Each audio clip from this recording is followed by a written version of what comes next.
First of all, I would like to apologize in advance for this video.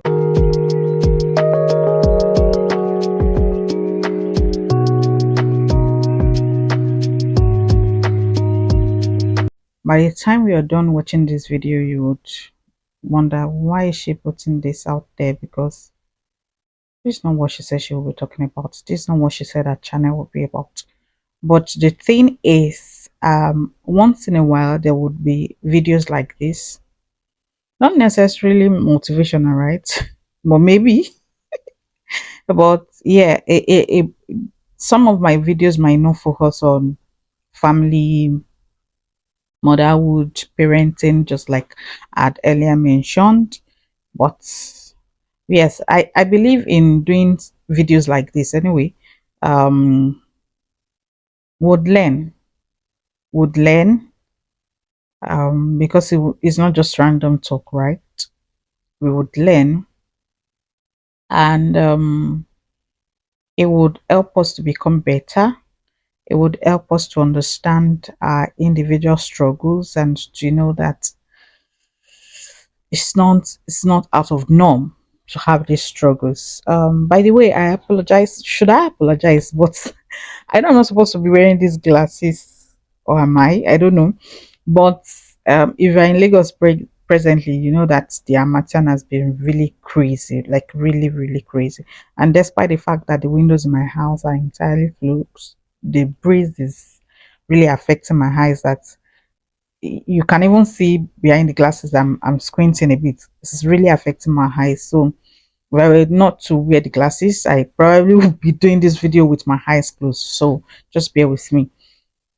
Yes. Before I get into it, once again, I want to welcome everyone to my channel. Thank you for staying with me. For the ones that have subscribed, thank you very much for staying with me. Thank you for being patient with me. I think the last time I uploaded a video on this channel is about a month ago. And yeah, so thank you for being patient with me. For the ones that are watching newly, thank you for staying. Thank you for coming. Thank you for watching this video. And I want you to please subscribe to my channel, like the video, put on the notification bell. The notification bell is right beside the subscribe button, so that whenever I upload new videos, you will be first to know.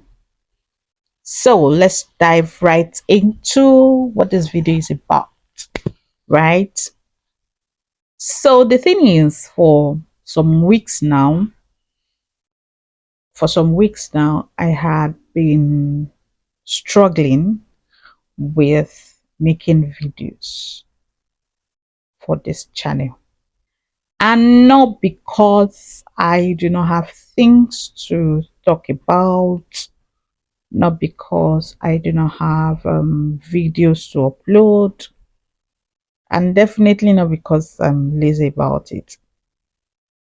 You know, I had promised you guys from my past sit down videos that I will be consistent, I will do this, I will upload more videos, I will engage with you as much as you engage with me, right?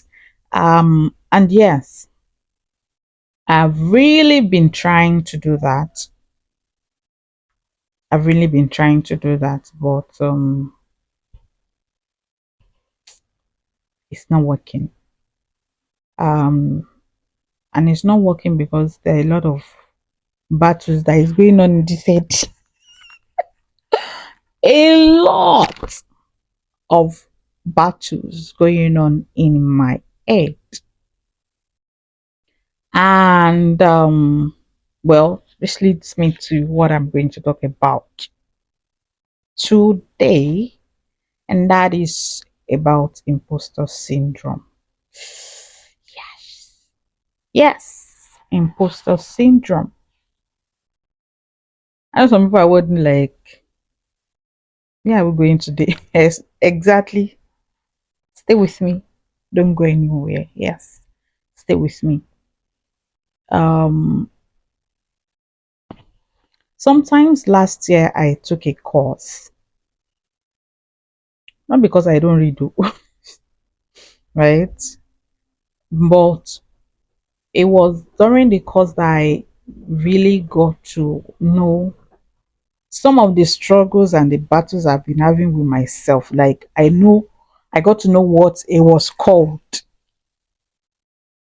And I'm wondering, as old as you are, I don't know. So it was during that course that I got to know about imposter syndrome. And going through the lessons, sitting down with the lectures, the videos. I'm sitting down and I'm like, okay, okay, so this is it, right? So this is it. And I'm here like, this actually exists. And there is a term for it. Oh, and then looking about it, I understand you're an imposter, be imposter. Otiyemi benye. For the non-Yoruba speakers, it means now I understand. So, and you will really think that after getting to know what it is, for that course, we put through what imposter syndrome is, why we feel that way, and the ways to, address it. And then you think, okay, yeah, you know what it is, you know what you are fighting with, and now you know how to address it. But sorry, I'm human, and sometimes I fail. Yeah, I fail at some things I learn. I'm unable to put some things I learn into practice, right? Not my fault. So today, it's funny that um today when I woke up, went about my morning activities, I'd said, okay, when I'm done, I'm just going to sit down and because I already have the content, right? So I'm just going to give it some flesh, come up with a script around it, and shoot about 3 videos. So I know that each video for a week, right? It made sense. That plan made sense, real sense. And I'm like, okay. So I brought out my notepad. I write them down, right? So I kick like that. I like to write things. I have a book. Yeah, my book. I have pen. And not just this one book. I have quite a number of them, right? So I was like, I was just going to sit down because I think about 2 weeks ago I had written something that I wanted to talk about. So I wrote it down and I was like, okay, let me just add two more so that because today it felt like I was really like I woke up on the right side of the bed. So I was like, okay, I'm just gonna sit down with it, write some things down before it is time to go pick up my girl from school. Right. Again, it makes sense. But yeah, I just sat down and like, do you really want to do it? In fact, the things you want to talk about, I've already talked about it now. And then again, the voices in this head. I look at it and I asked myself, really, do I want to do it? And then for like 2 or 3 weeks now, I think I had mentioned it that I got into this YouTube program and there are communities like that, like groups, so to say, and everyone is really talking about the struggle to get monetized, struggle to put out content, even in our weekly workshops. There are questions around that. How can I stay motivated as a creator? This and that. And then there have been various talk, mostly because yes, you're sitting down, burning your data, sitting down, trying to strategize to come up with what you want to put out for people to watch. But it's not just because I want to put it out. Yes, people are passionate about what they do, but for passion, you should get reward, right? So there have been a lot of talks about the struggles people face about getting monetized, how long it takes, people don't watch their content. Yeah, and even when they feel like they've really invested into making this content, they are not getting as much reward or returns. And yeah, that can be draining, right? And so all of these have been like, okay, so you are just coming in 2023. Mind you, I started really creating content on YouTube November last year. So I'm like about 3 months in. Is it up to 3 months? I don't know. It'll be 3 months later this month. So I'm just there. I'm like, okay. But I would tell myself, no, you can do it. It doesn't matter. Just keep at it. Yes, that's the advice I would give ourselves. Just keep at it. Consistency is the key. Just keep putting out the content.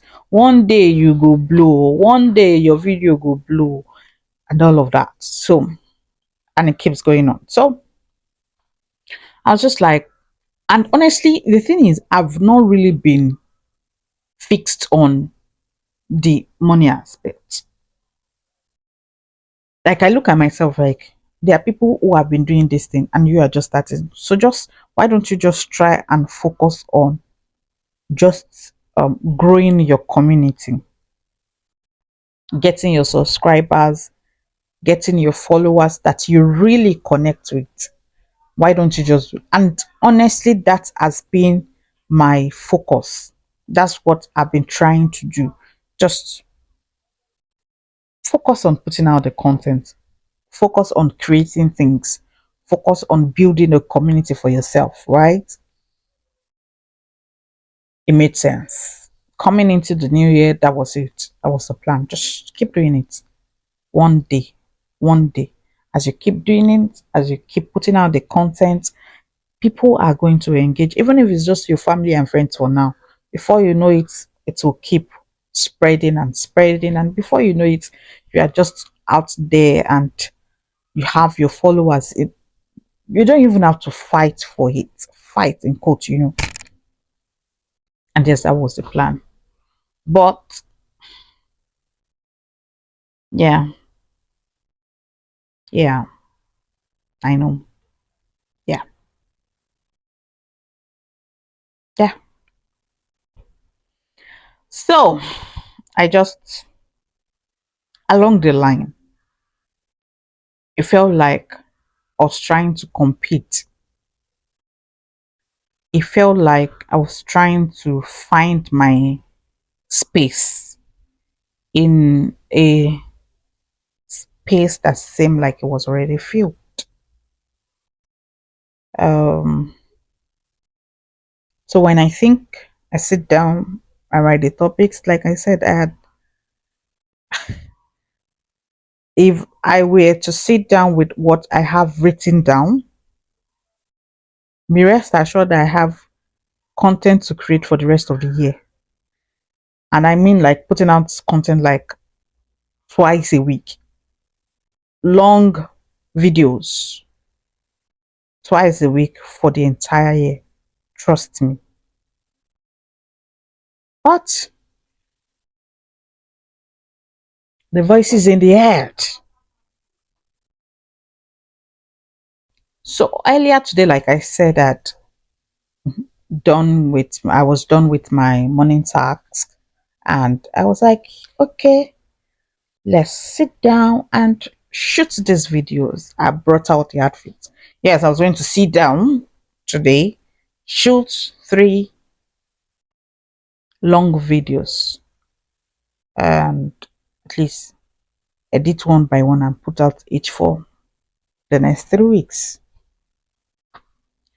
But as I was going to start, I felt these topics, if people go on YouTube, if someone would have talked about it. Hmm, yeah, true.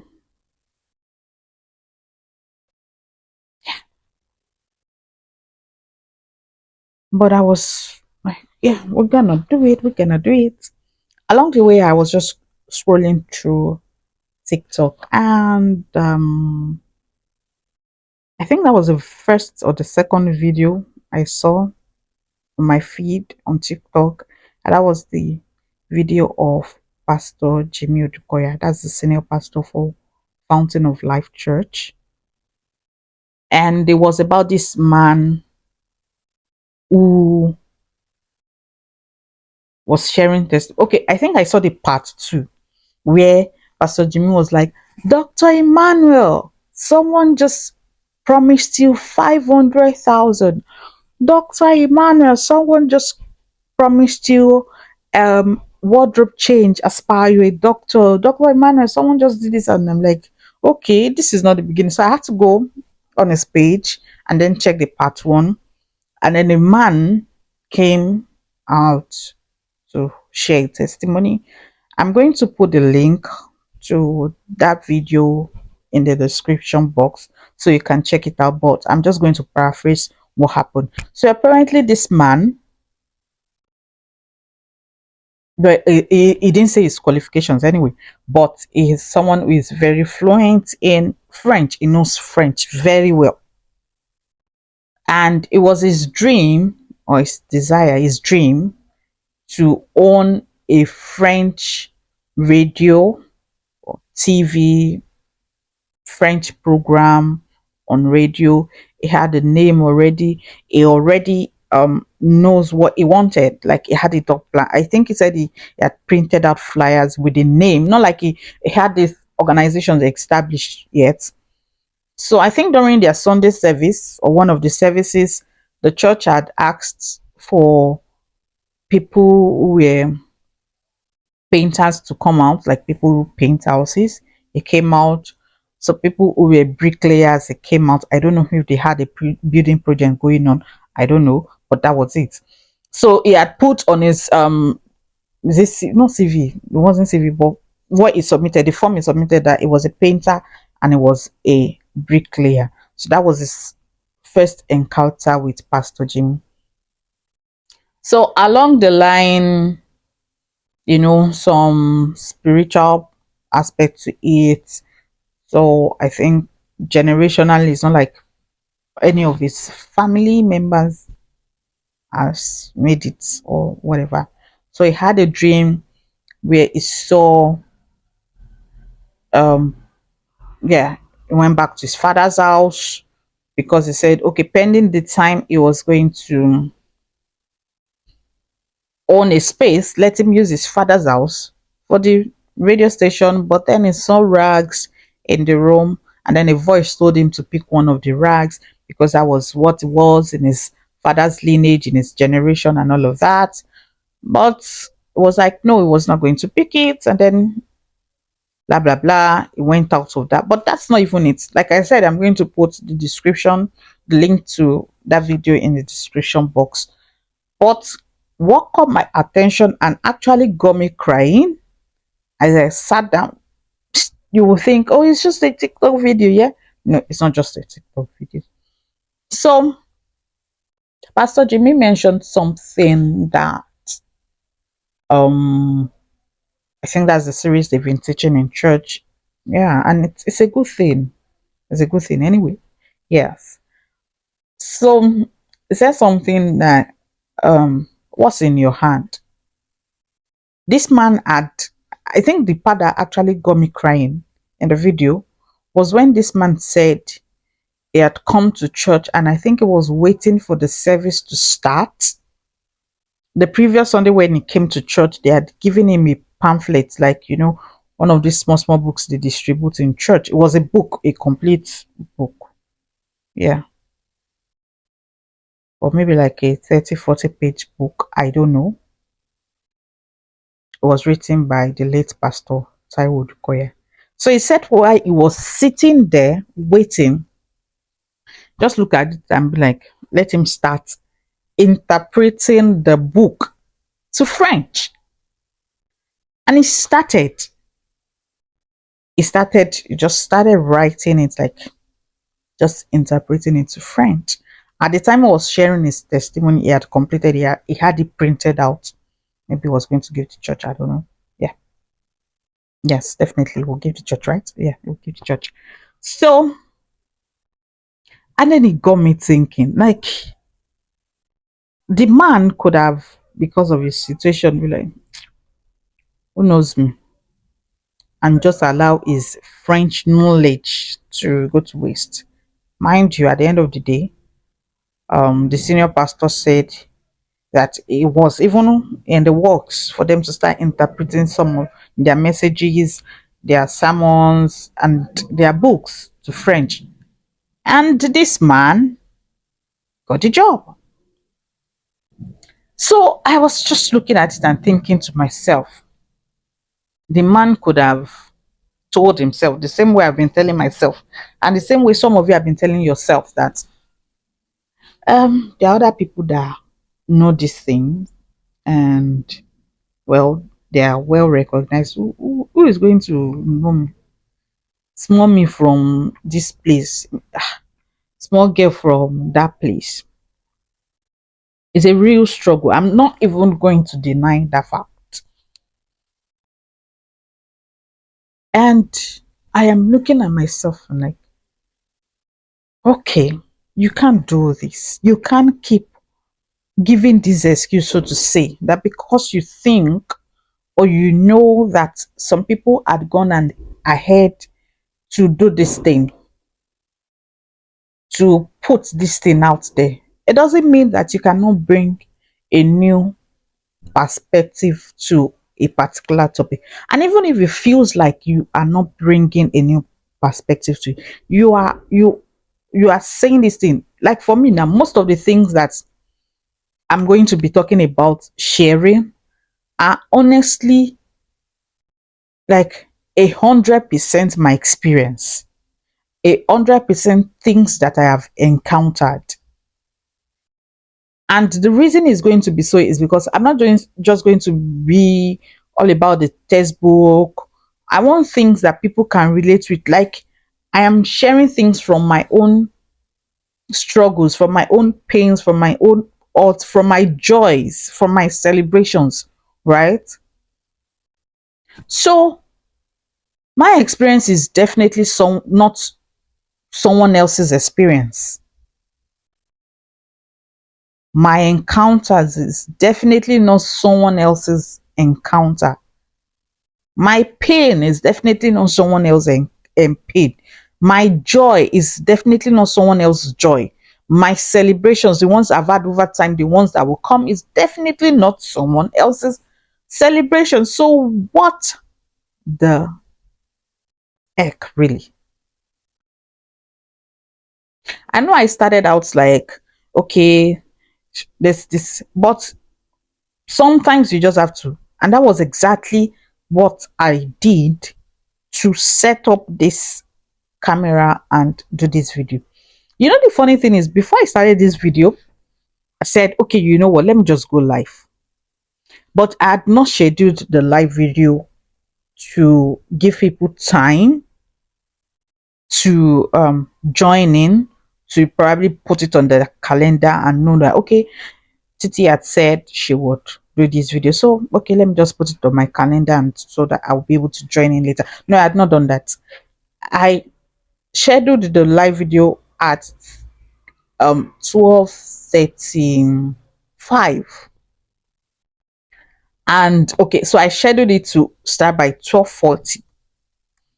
I put the link on my status, I sent it to a few people, and I'm not going to lie, as I scheduled that video, my ad started raising very fast. Like it was like the fear just enveloped me. Like it was really racing. If I had started the video, trust me, I would be stuttering. So immediately I deleted the link from my status. I deleted the links from everyone I had sent it to. And the thing is, my daughter is not home right now, but I would soon be going to pick her from school. And when she comes, it's just have a 2 year old. So you, for those that know, you know the struggles when it comes to a thought that there is no way that I will be able to shoot a video. Lie, as in never. So the best would is to do it now that she's not home and the place is quiet. So now back to that. I don't even know what's that. But back to talking about imposter syndrome. That is a feeling. Let me read it off exactly the way it says it here. But at least from my knowledge, it says that is a feeling of being a fraud. You feel like you're a fraud. You feel like your life is a lie. You feel like whatever it is that you think you know is a lie. Or sometimes you feel like the success that you achieved was just sheer luck. It wasn't meant to be for you. Maybe you robbed people. Oh my god, this is what? Like, I actually feel that way. I feel like if I come up now, what is there to talk about? Or it feels like maybe I'm lifting up content from someone's content. When I'm sitting down here and an idea might just have popped in my head because, oh, maybe I remember something from years ago. I feel like, okay, that's a good thing to talk about, right? That's a good thing to talk about. And then I'm telling myself, it's because you saw it somewhere. Oh. Abi it's not because you saw it on this person's, you know.